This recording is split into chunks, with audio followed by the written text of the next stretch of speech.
하나님 말씀 신약성경 누가복음 13장입니다. 누가복음 13장 1절로 9절에 있는 말씀 제가 봉독하겠습니다. 그때 마침 두어 사람이 와서 빌라도가 어떤 갈릴리 사람들의 피를 저희의 제물에 섞은 일로 예수께 고하니 대답하여 가라사대 너희는 이 갈릴리 사람들이 이같이 해 받음으로써 모든 갈릴리 사람보다 죄가 더 있는 줄로 아느냐? 너희에게 이르노니 아니라. 너희도 만일 회개치 아니하면 다 이와 같이 망하리라. 또 실로암 망대가 무너져 치어 죽은 18사람이 예루살렘에 거한 모든 사람보다 죄가 더 있는 줄로 아느냐? 너희에게 이르노니 아니라. 너희도 만일 회개치 아니하면 다 이와 같이 망하리라. 이에 비유로 말씀하시되 한 사람이 포도원에 포도나무를 심은 것이 있더니 와서 그 열매를 구하였으나 얻지 못한지라. 과원지기에게 이르되 내가 3년을 와서 이 무화과 나무에 실과를 구하되 얻지 못하니 찍어버리라. 어찌 땅만 버리느냐? 대답하여 가로되 주인이여 금년도 그대로 두소서. 내가 두루 파고 거름을 주리니 이후에 만일 실과가 열면 이언이와 그렇지 않으면 찍어버리소서 하였다 하시니라. 아멘. 본문 말씀을 가지고 주님의 뜻과 계시를 깨닫는 지혜로운 종이라는 제목으로 세 번째 시간 하나님 말씀을 증거하겠습니다. 오늘 본문에는 두 개의 부정사건이 나옵니다. 하나는 성전에서 그 일이 벌어졌고 또 하나는 실로암이라는 연못에서 그 일이 벌어졌어요. 그래서 오늘 본문에는 두 가지를 말씀하시는데 부정사건이에요. 3절에 보면 만일 회개치 아니하면 다 이와 같이 망하리라. 부정사건에 대한 예수님의 재판이에요. 5절에도 나옵니다. 만일 회개치 아니하면 다 이와 같이 망하리라. 부정사건에 대한 예수님의 판단이에요. 그리고 비유로 말씀하셔요. 7절에 보면 찍어버리라 이렇게 말씀하시고 9절에 보면 찍어버리소서 라는 심판이 내려지는 걸 보게 돼요. 두 가지의 부정사건에 대한 두 개의 재판을 오늘 본문이 말씀하고 있는 거예요. 그 두 개의 부정사건을 보면 첫 번째 건은 성전에서 일어났죠. 정치 지도자 빌라도와 종교 지도자 대제사장이 결탁한 사건이에요. 두 번째 사건은 실로암 사건인데 이것도 역시 정치 지도자 빌라도와 종교 지도자 대제사장이 서로 결탁하여 일어난 사건이에요. 오늘 본문에서 예수님이 다루는 두 개의 부정사건, 정치와 종교가 결탁하면 반드시 심판을 받게 된다라는 말씀이에요. 예수님은 나는 불을 던지러 세상에 왔다라고 말씀하셨어요. 계속 심판을 말씀하셔요. 행위 심판의 불을 던지러 오신 게 우리 예수님이에요. 마지막 때의 행위 심판은 그 누구도 예외가 있을 수 없습니다. 누가복음 12장 54절로 55절에 보면 뻔한 이야기는 집어치워라 말씀하셔요. 지중해에서 바람이 불어오면 소나기가 온다고 말하는데 그거 뻔한 얘기 아니냐? 남쪽 네게부 사막에서 바람이 불어오면 날씨가 더워질 것이라고 말하는데 그거 뻔한 얘기 아니냐? 예수님은 당시 백성들에게 지대한 영향을 끼치고 있던 종교 지도자들의 함량 미달 행위에 대하여 판단하고 책망하셨어요. 성경에 게시된 진정한 구원 계시에는 접근조차 못하면서 뻔한 일, 뻔한 말로 종교 기득권을 독차지하고 있던 유대 종교 지도자들에 대한 판단이에요. 여러분 이 시대에도 뻔한 말 가지고 설교하고 뻔한 소리에 대는 사람들이 얼마나 많습니까? 전부 심판의 대상이에요.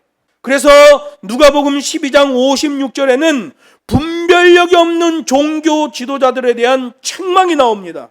함량 미달의 종교 지도자들, 너희는 너희 계산법으로 너희가 뭘 하고 있다고 생각하고 있겠지만 하나님의 계산법으로는 너희들이 하고 있는 짓은 모두 다 외식 행위일 뿐이다 라고 말씀하시는 거예요.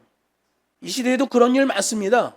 그냥 어떤 행사하면서 옵션으로 넣은 일인데 그 사람은 그게 뭐 대단한 일인 줄 알고 거기다가 하나님의 절대성을 부여하는 사람들이 있어요. 특별히 노래하고 돌아다니는 것들, 교회 강단에서 노래하는 것들, 노래 두세 곡 부르고 50만 원, 100만 원 받아가는 것들, 큰 착각을 하고 사는 것들이죠.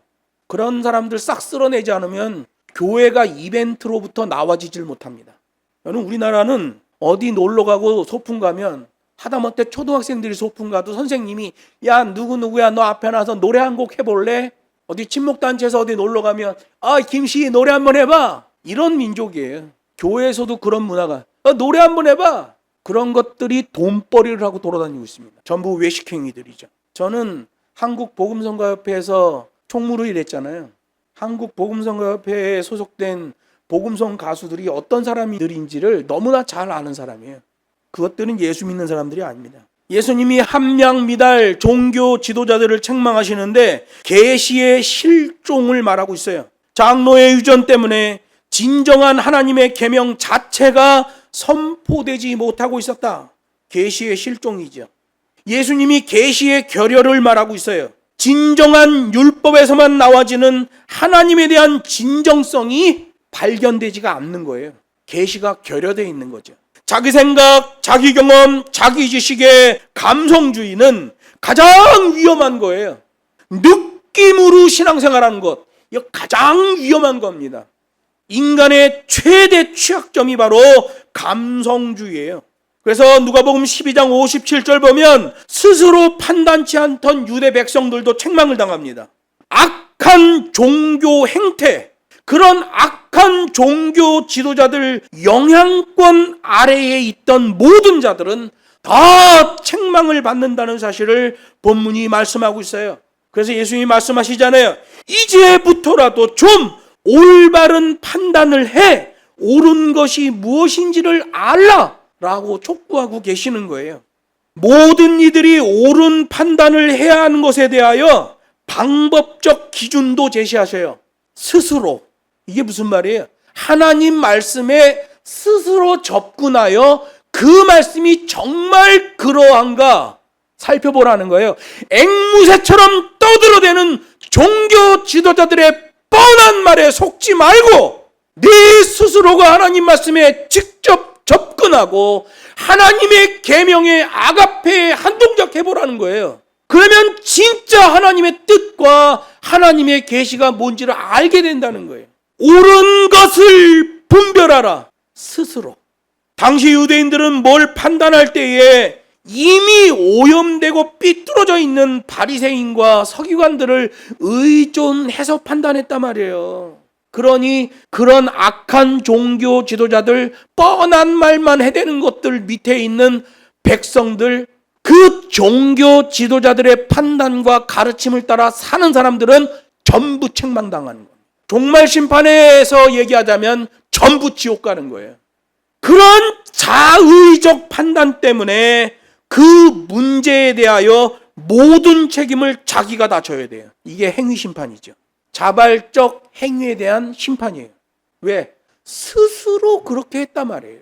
스스로 하나님의 말씀을 배제하고 악한 종교 지도자들의 가르침이 맞다고 생각하고 거기에 의존했단 말이에요. 본인 스스로가 하나님 말씀에 접근하지 않아요. 그냥 요즘도 교회 와서 껄렁껄렁 그냥 와서 그냥 예배나 드리고 집에 가고 이런 거로 신앙생활을 한다고 생각하면 큰일 나는 거예요. 요즘은 제자양육이나 뭐 성경 공부 프로그램들을 보면 뻔한 소리 집어넣어 놨습니다. 양키들이 만들어 놓은, 이미 진리의 노선에서 탈선한 양키들이 만들어 놓은 신학적 배경에서 만들어 놓은 제자양육 교재, 성경 공부 교재가 차고 넘쳐요. 우리나라 큐티 책들이 많은데 한국 성서 유니온에서 나온 큐티 책 외에는 써먹을 큐티 책이 없습니다. 제가 한국의 수많은 큐티 책을 전부 검색해 보면 성서 유니온에서 나오는 게 그래도 괜찮아요. 여러분이 큐티를 하고 싶다 그러면 기독교 서점에 가서 성서유니온에서 나오는 큐티책을 이용하세요. 그거는 그래도 순도가 있습니다. 나머지는 목회자로 써먹을 수 없는 잔머리 굴리는 목사들에 의해 만들어진 책들입니다. 여러분 요즘 우리나라 보세요. 선과 악을, 범죄와 선행을 판단하는 검사들이 악한 정치 검사가 되어 얼마나 못된 짓을 많이 합니까? 본연의 책무를 벗어나서 탈선한 거죠. 목사들도 마찬가지입니다. 본연의 사명에서 탈선한 목사들이, 탈선했다기보다는 하나님의 일에 써먹을 수 없는 목사들이 자기를 위해서, 돈벌이를 위해서 큐티책, 성경 공부책을 써댄다는 거예요. 그러니 얼마나 매끌매끌합니까? 감성주의를 공략하는데 전부 범죄 행위죠. 여러분 그 일에 대해서도 스스로 옳은 것을 선택하는 것, 디카이온, 이것에 대한 책임이 우리들한테 있는 거예요. 자기 자신에게 있는 거예요. 엄한 책을 사서 보고 엄한 생각을 하고 거기에 동조하고 부화뇌동하고 있다. 그 범죄 행위입니다. 진짜 하나님의 말씀에 접근해야 돼요. 오늘 여기 13장 1절로 2절 말씀 보면 성전에서의 부정사건 학살 행위를 말하고 있습니다. 13장 1절 맨 앞에 보면 그때 마침이라는 말이 나오는데요. 이 그때 마침내라는 말이 두 가지의 의미를 말하는 거예요.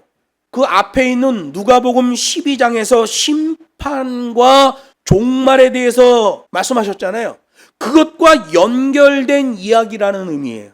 12장을 해설하지 않으면서 13장을 해설할 수가 없는 거예요. 그때 마침이라는 게 앞에 있는 일과 뒤에 있는 일을 이게 붙여놓고 이해하는 거예요. 그래서 이 13장에 있는 말을 해석할 때는 12장 넘어갔다 다시 오고 12장 넘어갔다 다시 오고 이렇게 와야 돼요.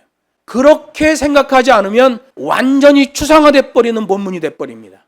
요한계시록이 6번 과거로 들락달락거리는 시간의 변동사건, 그 기준에서 해석해야만 요한계시록이 추상화되지 않듯이 오늘 본문도 12장을 왔다 갔다 해야만 본문이 제대로 해석이 되는 거예요. 그때 마침이라는 것의 두 가지 의미 중 하나가 그거죠. 누가복음 12장과 연결하여 해석해야 된다. 두 번째로는 새로 제시되는 내용이 좀 충격적이라는 사실을 암시해주고 있는 거예요. 그때 마침 어떤 얘기가 들려왔는데 상당히 충격적인 얘기예요. 그런데 그 충격적인 얘기를 앞에 있는 12장과 연결해서 저 장래일까지 끌어들여서 해석해 주는 거예요. 그러니까 본문에서는 그 당시의 일, 현재의 일뿐만 아니라 과거의 일도 끌어들이고 저 장래의 일도 끌어들여서 전체적인 원근, 중첩 수사법을 사용하는 거죠. 그렇게 이해를 해야 돼요. 본문은 종말 심판과 연결되는 사건이고 예수님이 들으실 때도 상당히 충격적인 내용으로 나옵니다. 이거죠. 여러 갈릴리 사람들이 예루살렘 성전에서 살해되는 일이 발생했다는 거예요. 세상에 성전에서 사람이 죽는다는 게 말이 됩니까? 당시 로마 총독 본디오 빌라도에 의한 살해 사건이에요. 역사적으로는 폰티우스 필라테라는 사람이 갈릴리 사람을 많이 죽였어요. 요세푸스의 문헌에도 보면 성전에서 사람이 살해된 사건을 2개를 기록하고 있어요. 그래서 오늘 본문에서 말하는 이 사건도 당시 유대 역사학자 요세푸스에 의해 기록이 돼 있어요. 로마 식민지였던 유대 지역에서는 종종 격렬한 독립 시위가 일어났고 그 독립 시위가 일어나는 날짜가 주로 출애굽을 상징하는 6월절에 그 큰 시위가 집중됐다는 거예요. 우리나라도 4.19, 5.18 이럴 때 되면 그런 역사적 사건을 기억하며 어떤 슬로건을 걸고 시위를 하잖아요. 똑같아. 이스라엘 백성들이 로마의 식민지가 되어 있잖아요. 독립을 해야 돼요. 근데 그들은 과거에 애굽에 종살이 할 때 거기서 모세의 인도를 받아 6월절 어린 양을 먹고 바로 출애굽하잖아요. 애굽으로부터 완전히 독립해 나온단 말이에요. 본문 상황에서는 로마에게 지금 식민지 상태예요. 독립하고 싶어요. 매년 6월절이면 예루살렘에 비상이 걸리는 거예요. 독립 시위가 일어나거든요. 유월절을 좌우로 그 시위가 집중되고 있는 거예요. 요세푸스의 문헌에 보면 유월절에 예루살렘 성전에서 두 개의 살해 사건을 기록하고 있어요. 첫 번째 살해 사건은 유대인 3천여 명이 살해됐는데 그날 사람의 시체가 산더미처럼 쌓여 있었다. 유월절 제사용 양을 쌓아놓은 것처럼 사람의 사체가 산더미처럼 쌓여 있었다 라고 기록하고 있어요. 3,000명이 살해된 사건이죠. 또 하나의 사건은 역시 유월절에 일어났는데 유대인이 무려 2만여 명이나 살해되기도 했어요. 유월절날 독립시위가 엄청나게 일어났던 거죠. 본디 식민지의 총독은 식민지의 유력자들을 앞세워 유화책을 쓰잖아요. 그래서 종교 지도자는 유대인 중에서 대제사장을 세우고 거기를 다스리는 분봉왕도 유대에 사는 사람 중에서 유력한 가문의 사람을 왕으로 세워준단 말이에요. 분봉왕이라고 그러죠. 그래서 예수님 당시 신약시대에는 헤롯 왕가가 분봉왕으로 있었죠. 유화책이에요. 유대인들 다 잘라내고 로마 사람으로 꽉 채워가지고 대제사장도 로마 사람 시키고 이러면 반발이 엄청나거든요. 그러니까 유화책을 쓴단 말이에요. 식민지에서는 그런 거예요. 우리나라도 일본이 점령하고 있을 때 우리나라 사람들을 앞세우잖아요. 그거 친일파라고 그러잖아요. 그때 당시에는 일본 사람들에게 그렇게 이용을 당했어요. 그런데 악질 친일 부역자들이라는 게 있죠. 그 사람들은 체벌해야 됩니다. 그렇게 유화책을 쓰지만 반체제 시위에 대해서는 강경 진압을 하는 거죠. 그래서 자꾸 독립운동이 일어나니까 본디오 빌라도가 헤롯 왕을 자꾸 압박을 해요. 너가 똑바로 해야 될 거 아니냐, 정치적으로. 헤롯 왕하고 빌라도하고 관계가 굉장히 안 좋아요. 그러다가 예수님을 죽이는 사건이 벌어질 때 누가복음 23장 12절에 보면 비로소 헤롯과 빌라도가 화합하여 하나가 됐다 그래요. 왜 그래요? 엄청난 정치적 사건이 하나 벌어진 거죠. 예수라는 사람의 사건이에요. 헤롯과 빌라도는 계속 안 좋았어요. 근데 예수님을 죽일 때 하나가 되죠. 요세푸스의 기록을 보면 독립운동을 하던 열심당원들에 의한 반체제 시위였고 그 시위로 인한 대량 학살이 벌어진 거예요. 예수님은 본문 누가복음 13장 2절에서 그 일로 학살된 갈릴리 사람들의 죄에 대해서 말해요. 죄.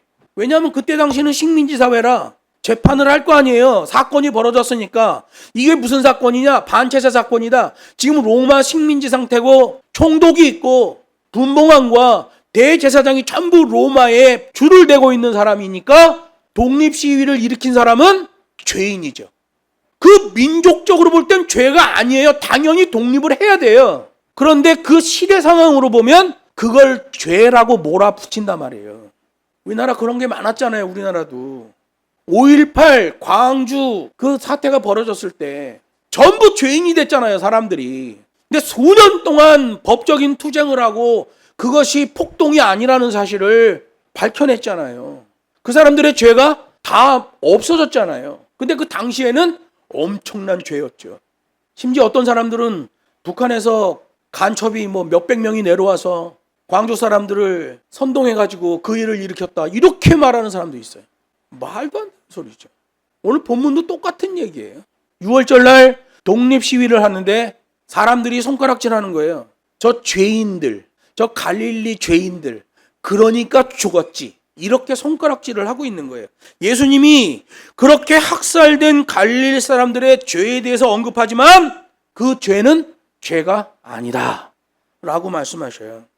사회적으로 일반인들이 볼 때는 반체제 무력 시위 죄지만 예수님이 볼 때는 그게 일반인이 보는 것처럼 그때 시대 상황에서 죄라고 하는 것처럼 그 정당성은 성립하지 않는다라고 말씀하시는 거예요. 죄가 아니라는 거죠. 죄에 대한 예수님의 기준과 평가가 다르다는 사실을 말씀하시는 거예요. 그래서 사람들한테 말하는 거예요. 너에게 이르노니 여기 죽은 모든 사람들이 그들을 향하여 죄인이라고 말하는 너희들보다 죄를 더 졌는 줄 아느냐? 아니다. 너희들도 회개하지 않으면 다 죽임을 당할 것이다. 진짜 죽임이죠. 이렇게 말씀하시는 거예요. 원근 중첩법으로 해석하면 빌라도와 헤롯이 예수님 때문에 하나가 되고, 자, 성전 부정 사건에서는 빌라도와 대제사장이 하나가 됐습니다. 그렇지 않고는 성전 안에서 사람을 학살할 수가 없죠. 군사 파쇼 정권 물러가라고 데모하고 있는데 명동성당에 뛰어들어갔더니 신부들이 죽음을 각오하고 막아줘요. 그 안에 있는 사람들은 다 보호가 됩니다. 시위하던 대학생들이 교회로 뛰어들어갔는데 교회 목사가 경찰서에다 전화해가지고 다 잡아가세요. 그래서 교회 다 뛰어들어가서 시위하다가 도망 들어간 대학생들 다 잡아가고 물고문하고 난리가 났습니다. 누가 동조한 거예요? 그 교회 목사가 동조한 거죠. 예루살렘 성전에서 3,000명이 대학살을 당했습니다. 누가 동조한 거예요? 대제사장이 동조한 거죠. 원근 중첩법에 의하면 빌라도와 헤롯이 예수님 때문에 하나가 될 것이다. 예수님의 피가 6월절 제사의 피로 뿌려지고 수많은 그리스도인들이 학살될 것이다. 예수님이 죄인으로 몰려 끝내 십자가의 극형을 당할 것이지만 하나님의 기준에서는 예수님은 죄인이 아니다 라고 말하는 거죠. 빌라도와 대제사장의 결탁으로 3,000명이 죽임을 당했습니다. 사람들은 죽은 놈들이 죄인이라고 그래요. 예수님은 그들이 죄인이 아니다. 예수님이 죽으셔요. 예수님을 향하여 죄인이라고 그래요. 그러나 죄인이 아니다. 이게 원근 중첩법이죠. 사형을 집행하던 로마 백부장에 의해 예수님이 고백됩니다. 저 사람은 진실로 하나님의 아들이었다. 죄인 아니죠. 여기 누가복음 13장 3절에서는 회개만이 살 길이라는 걸 말해요. 예수님은 누가복음 12장에서 남유다가 최악의 타락을 보이던 그 구약 미가 선지자 시대를 언급하셨잖아요. 그 언급이 원근 중첩법이에요. 그때 그 폐악질이 지금과 똑같고 결과가 똑같이 나올 것이다. 원근 중첩법이죠. 그리고 누가복음 12장 당시의 유대교와 유대사회가 남유다 멸망 때와 똑같은 그 상황이라는 거예요. 여기 누가복음 13장에서는 갑자기 전해진 사건을 통해서 십자가의 죽으심과 종말 때의 행위 심판을 선포하시는 거예요. 만일 회개치 아니하면 다 이와 같이 망하리라. 2번이나 말씀하시고 찍어 버린다 라는 말씀을 2번 하시는 거예요. 예수님은 이 사건에 대하여 빌라도의 정치적 악행 따위는 언급하지 않으셔요. 죽임을 당한 갈릴리 사람들에 대해서도 아무런 연민을 드러내지 않으셔요. 다만 원근 중첩법으로 말씀하셔요. 자신의 죽음과 예루살렘의 멸망 그리고 종말 때에 있을 행위 심판에 초점을 맞추시잖아요. 그래서 앞에 말씀하신 거예요. 이렇게 불로 행위 심판을 한다는 것을 너희들이 좀 알면 좋겠는데 내가 참 답답하다 라고 말씀하시는 거예요. 유대 종교에서는 사람들이 어떤 불행한 일을 당하면 그 일이 죄의 결과 때문이라고 여겼지만 하나님의 기준에서는 그 잣대와 판단이 다르다는 거예요. 그럴 경우에 그 재료를 계시의 재료로 사용하시는 거예요. 하나님의 계시를 드러내려는 재료로 사용하시는 거죠. 일어난 어떤 사건에 대하여는 일반적인 판단과 하나님의 판단이 완전히 다를 수 있다라는 걸 성경이 말씀하고 있는 거예요. 그래서 여러분, 우리 각 사람이 자기의 생각, 자기의 기준, 자기의 경험으로 어떤 일을 판단하는 것은 굉장히 위험한 거예요. 여기 3절에 너희에게 이르노니 아니라 할 때 이 아니라라는 말이 헬라어로 우키라는 말인데요. 여기 3절 맨 앞에 나와요. 우리말에는 너희에게 이르노니 아니라 라고 돼 있죠. 원문에는 아니라 너희에게 이르노니 너희도 만일 이렇게 연결돼 있어요. 그러니까 우키 아니다라는 말이 강조되어 있는 거죠. 일반적인 판단과 하나님의 판단이 완전히 다를 수 있다. 한 번 구원 영원한 구원 뻔한 말을 듣고 사는데 하나님의 판단은 완전히 다를 수 있다라는 말이에요. 이거 지금 심판에 대한 말씀이잖아요. 여기 우키라는 헬라어는 완전히 다르다라는 말이에요. 그래서 신학적으로는 확정적 부정이라고 그래요. 어떤 일에 대하여 부정하는데 그 부정이 확정돼 있는 거예요. 확정적 부정을 강조하신 거죠.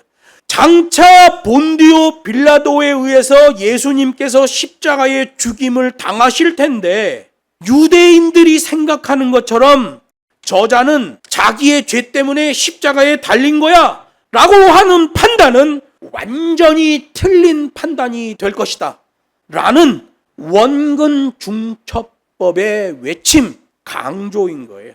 신학적으로 확정적 부정이죠. 지금 오늘 본문에 일어난 그때 마침 들려온 사건하고 연결된 거예요. 6월절 날 갈릴리 사람들이 죽었다. 예수님이 갈릴리 사람이잖아요.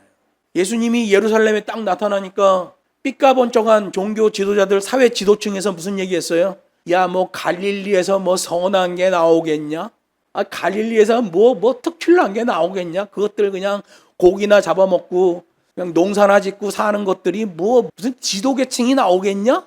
라고 말했던 그 갈릴리 사람이에요. 오늘 본문에서 갑자기 들려온 사건과 예수님의 십자가 사건을 원군 중첩법으로 겹쳐놓고 있어요. 본디오 빌라도의 악행 안 말씀하셔요. 죽은 3,000명에 대한 얘기 말씀 안 하셔요. 뭐만 말씀하셔요? 원근 중첩법의 진리만 말씀하고 계시는 거예요. 만일 너희도 회개치 않으면, 지금 손가락질하고 있는 사람들이에요. 성전에서 죽임을 당한 갈릴리 사람들은 자기의 죄 때문에 죽은 것이지 하며 손가락질하고 있는 유대인들에게 말씀하시는 거예요. 너희도 만일 회개치 않으면, 즉 방향을 전환하지 않으면 다 이와 같이 망하리라, 이렇게 말씀하십니다. 지금의 고정관념인 장로의 유전에서 탈피해야 된다. 하늘 기준에서 선포되는 법과 식의 계명에 초점을 맞춰야 된다. 그 말씀하시는 거예요. 지중해에서 바람이 불면 소나기가 오고 남쪽 내교부에서 바람이 불면 더워질 것이다. 뻔한 말만 해대는 종교 지도자들, 그래서 시대를 분별하지 못하고 있던 것들, 그들의 고정관념 장로의 유전에서 빠져나와야 된다. 하늘 기준에서 선포되는 메시아가 선포하는 법과 식의 계명에 초점을 맞춰야 된다는 거예요. 장차 십자가 사건이 나올 것인데 그것에 이어서 예루살렘 멸망 사건이 나오게 될 것이고, 예루살렘 멸망 사건은 곧 종말 때 마지막 심판, 행위 심판과 연결될 것이다. 다 이와 같이 망하리라. 이 흐름을 끊지 않으면 망할 것이다. 그래서 미가서 7장 6절을 말씀하실 때 원근 중첩법으로 말씀하신 거예요. 켜켜이 쌓이고 이어져 반복되는 인간 감성주의에 의한 죄, 자기가 옳다고 생각하면 옳은 죄, 원근 중첩법이죠. 반드시 그렇게 될 것이다 라고 말씀하셔요. 여기 누가복음 13장 4절로 5절 말씀 보면 성전에서 일어났던 또 다른 부정사건 하나를 말씀하시는데요. 성전 재정 유용 사건이에요.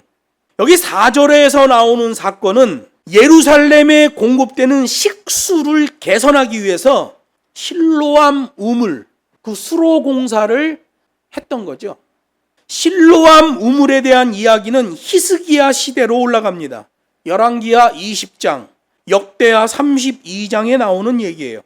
아수르의 랍사게 장군이 18만 5천의 대군을 이끌고 침공해서 예루살렘 성을 완전히 포위해버립니다. 그 포위 작전이 너무 길어지니까 식량이고 물이고 다 끊어져 버린 거예요. 이제 죽게 된 거예요. 그때 식수가 바닥났을 때 땅굴을 파서 지하 수로를 파들어 갔는데 예루살렘 성 완전 동쪽에 있던 기온샘물 근원에 지하 수로가 뚫린 거예요. 그래서 지하 수로로 물이 흘러내려와 가지고 예루살렘 성 남남동 거기에 물이 고였는데 그게 실로암 연못이 된 거죠. 길이는 533m. 여러분, 예루살렘은 이 산악지형이잖아요. 거기에 샘물이 있다는 것도 놀랍고 그때 무슨 GPS가 있어요? 뭐가 있어요? 아무것도 없잖아요. 땅속으로 파들어가 지금 적군이 18만 5천 군대가 다 둘러치고 있단 말이에요. 지하수로를 파고 들어갔는데 기온샘물 근원에 연결돼요. 물이 흘러 예루살렘 성 남남동쪽에 있는 실로암, 거기로 물이 들어온 거예요. 지하수로 자체가 하나님의 인도하심이고 하나님이 유대 민족을 불쌍히 여기시는 상징이에요. 그래서 유대인들은 실로암 연못을 볼 때마다 구약시대에 일어났던 그 사건에 대하여 종교적 소망이 생기게 된 거죠. 그래서 요한복음 9장에 보면 예수님이 소경의 눈을 뜨게 할 때도 실로암에 가서 씻어라, 실로암을 말씀하셔요. 우리 기독교는 팔레스틴에서 일어난 종교예요. 기독교가 생긴 지 2000년이 넘었습니다. 한국에 있는 기독교 신자들이 꾸역꾸역 성지순례 하겠다고 팔레스틴부터 이집트까지, 저 위에 시리아, 터키, 소아시아까지 가면서 예수님의 행적과 사도들의 행적을 보겠다고 생난리를 치고 있어요. 구약시대에 일어났던 히스기야의 우물, 실로암, 유대 민족에게는 상당히 종교적 소망이 깃들어져 있는 연못이 분명한 거지요. 유대 지역을 식민 통치하던 빌라도는 유대교가 실제적인 종교가 되는 것보다는 형식적 종교가 되는 것을 원합니다. 중국도 그렇잖아요. 중국이 진짜 기독교 핍박하잖아요. 공산당이 요구하는 공산당식 기독교는 안 건드려요. 빌라도도 마찬가지예요. 형식화된 유대 종교를 원했던 거죠. 실제 여호와와 만나지고 있는 그런 종교인들이 있는 걸 싫어해요. 그러면 로마 사람 빌라도만 그랬겠어요? 아이러니컬하게도 당시 종교 지도자들도 역시 마찬가지입니다. 그들은 여호와 종교를 빌미로 종교 기득권을 가지고 있지만 실제적으로 백성들이 하나님의 말씀에 접근하는 것을 견디지 못합니다. 실제적 유대교가 되는 것보다 형식적 유대교가 되는 걸 원합니다. 이 시대의 목사들도 상당수의 목사들이 그렇습니다.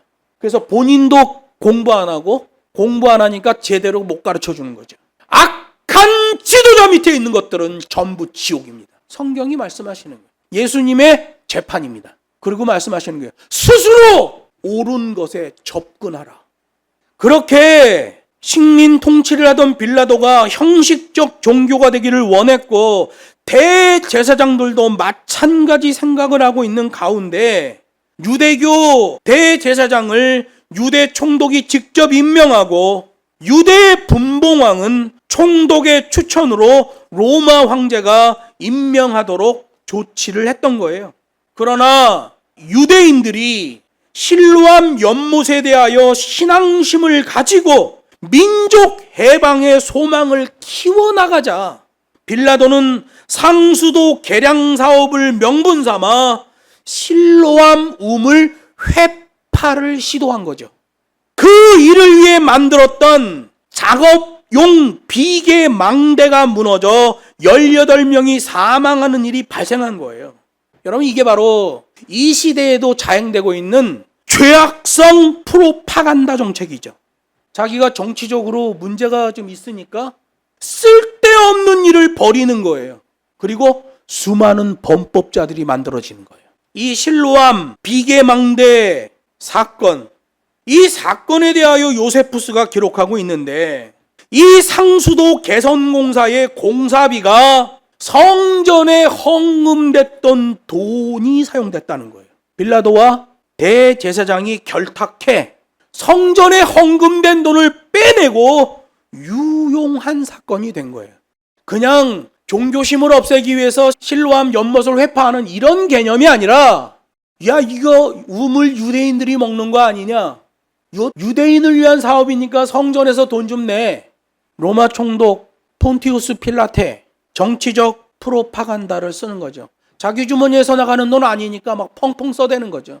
근데 나중에 보니까 어디 돈이에요? 성전에 헌금됐던 돈으로 그 실로암 사건이 벌어진 거예요. 예수님이 엄청나게 분노하십니다. 왜? 나중에 예수님을 십자가에 못 박을 때 가룟 유다에게도 성전 돈꾀에서 돈을 뽑아 가룟 유다에게 돈을 주잖아요.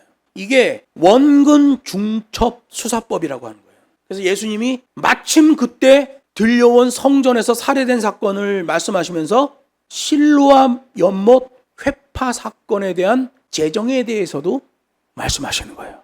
근데 이게 예수님의 사건과 이게 연결돼 있죠. 성전의 연보를 몰래 사용한 사건에 대하여 예수님은 상당히 분노하셨다는 걸 오늘 본문이 말합니다. 성전 재정 유용건에 대하여 누가복음 13장 4절에서 죄라고 말씀하시죠.